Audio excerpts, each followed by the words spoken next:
વસ્તી હજુ ભાડે જ રહેશે. જો જૂઠું બોલું તો મારો રોમ મારું સત લૂંટી જાય.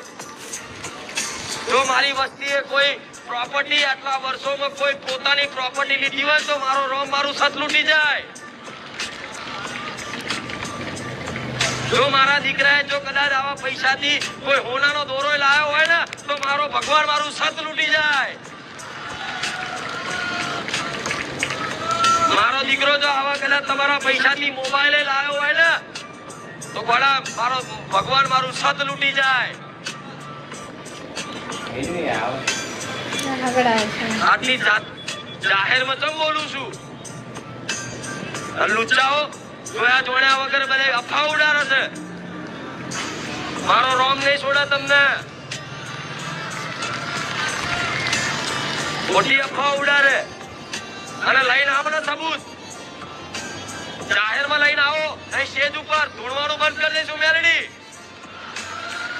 એ ખુખાર મેલડી અમારે ઘેર આવી અને કવર ચાલ્યું. આટલા રૂપિયા લીધા મારા જોડે વિધિના નામે વારણના નામે પગલા પાડવાના. વડા હું મેલડી ગુલામી કરીશ.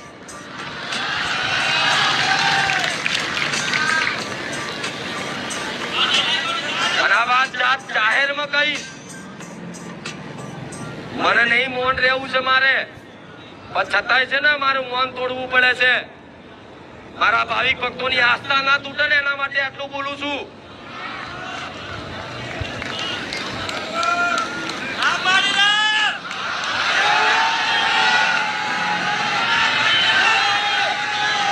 અને એક તો વ્યક્તિ ઉભો થાય, એક વ્યક્તિ તો ઉભો થાય કે કોઈ સેવકે મંદિરના નામે મારા જોડે પૈસા માંગ્યા.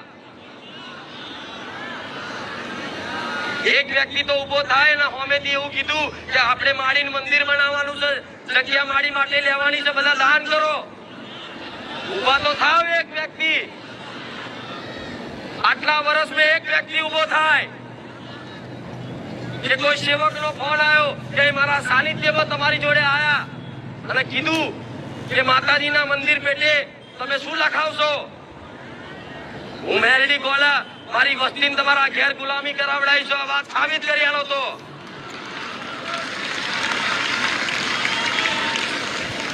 એમને નહીં બેઠી 5 લાખ મોણસ વચ્ચે.